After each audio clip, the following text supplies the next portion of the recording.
नमस्कार साथियों, पीसीबी में आपका स्वागत है। आज की क्लास के अंदर हम पढ़ेंगे पंचायती राज और स्थानीय स्वशासन। पंचायती राज और स्थानीय स्वशासन। स्थानीय स्वशासन का अर्थ होता है विद्यार्थियों कि स्थानीय लोगों के द्वारा निर्वाचित निकायों के माध्यम से स्थानीय व्यवस्था का प्रबंधन करना ही स्थानीय स्वशासन करना, यानी स्थानीय लोगों के द्वारा जो कानून बनाया जाता है और कानून के माध्यम से ही उसी का प्रबंधन संबंधी कार्यों के लिए किया जाता है। तो इस वो शासन क्या कहलाता है? स्थानीय स्वशासन कहलाता है। इसी प्रकार आज ही के दिन 24 अप्रैल 2023 को 13वां राष्ट्रीय पंचायत दिवस मनाया गया। राष्ट्रीय पंचायती राज दिवस मनाया गया। कहाँ मनाया गया?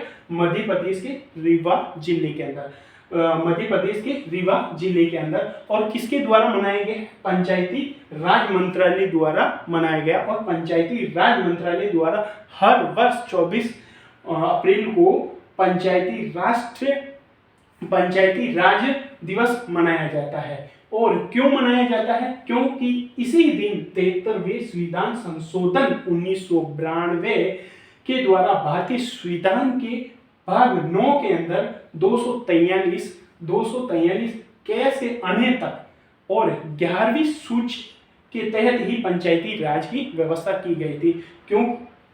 क्यों मनाया जाता है 24 अप्रैल को ही पंचायती राज दिवस? क्योंकि 73वें संविधान संशोधन 1992 के द्वारा भारतीय संविधान के भाग 9 के अंतर्गत 243 क से अन्य तक और 11वीं अनुसूची के तहत ही पंचायती राज की व्यवस्था की गई थी। क्या की गई थी? पंचायती राज की व्यवस्था की गई थी।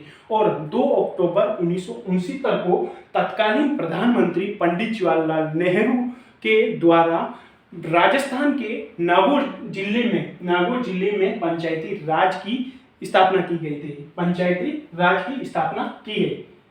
2 अक्टूबर 1959 को तत्कालीन प्रधानमंत्री पंडित जवाहरलाल नेहरू द्वारा पंचायती राज का उद्घाटन राजस्थान के नागौर जिले में की गई थी। और दूसरा राज्य आंध्र प्रदेश था, जहां 11 अक्टूबर को पंचायती राज का शुभारंभ किया गया था।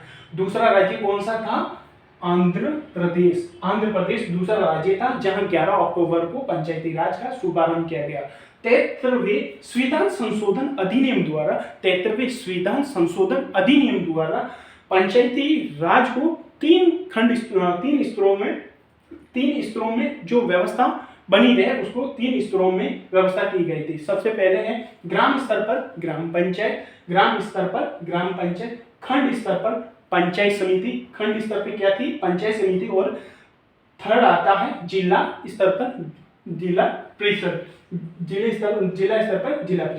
और पंचायतों का कार्यकाल 5 वर्ष होता है। कितने वर्ष होता है? 5 वर्ष।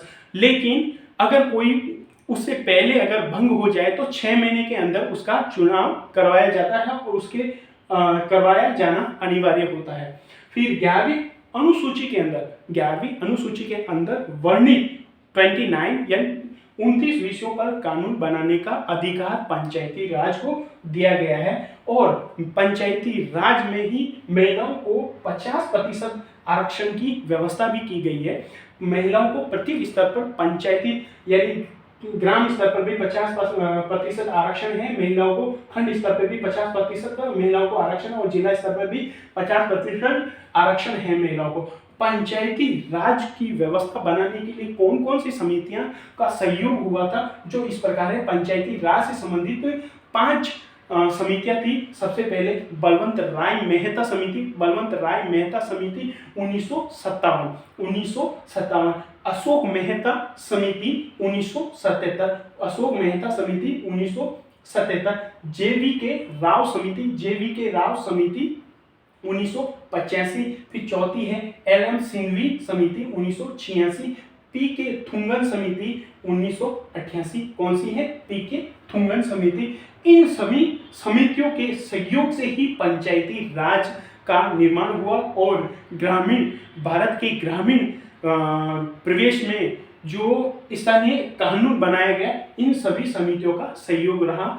धन्यवाद विद्यार्थियों, मिलते हैं अगली क्लास में। जय हिंद, जय भारत। आपको क्लास कैसी लगी?